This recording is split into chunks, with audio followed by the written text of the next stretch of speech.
Cooper Marcher here. This is your CCC update for the first weekend in February. And Japan reports from the UK that the drone races this weekend were more of a get-together with friends and neighbors. So it seems more laid back than ours. They wanted to share food and drinks and have a laugh. This is because there are no bets taken on who may win. You see, they have no one like Ollie, my friend who's a rabbit and wears glasses, who's in charge of all the betting. Anyway, their race went well. No mishaps or accidents this weekend, thankfully. That's a good thing.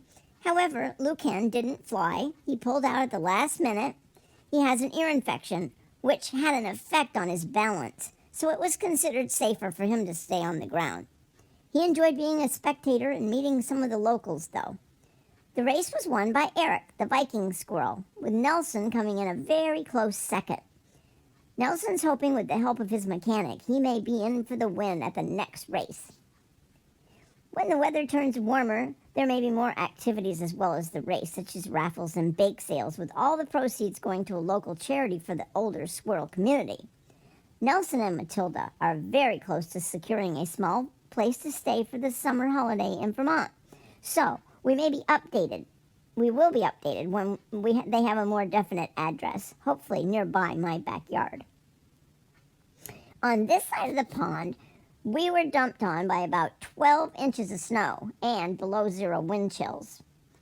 We still held the drone races, but my mom and I didn't participate. I don't think Mom is up for winter sports of any kind anymore. She used to ski, but she hasn't done that in years, and she hates the cold and the snow, for that matter. In fact, this past week, I've heard her call the snow by several names I've never heard it called before. I don't think they were nice names either, so I won't repeat them. Anyway, I must say it was a hoot watching squirrels land and sink deeply into the snow. Some were able to land on the runway that Earl the squirrel provided, but others missed by a lot. It really was funny. And thankfully, no one got frostbite or anything bad. No one got hurt because the snow is like a cushion.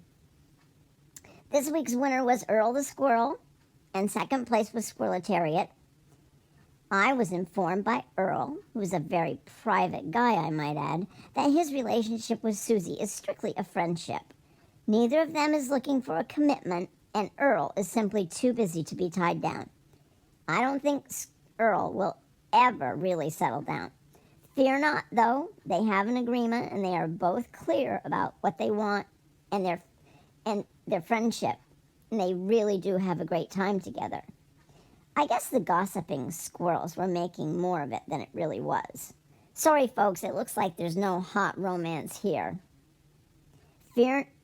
Anyway, I guess. I'm sorry, I got confused. In the meantime, Ollie, my friend who's a rabbit and wears glasses, is looking forward to spring when he can once again get the Carrot-mobile out and ride around the neighborhood with his wife Petunia and bunnies Theodore and Daisy. Well, that's kind of the wrap-up. I hope everyone has a good week. Cooper Marcher here. Ciao.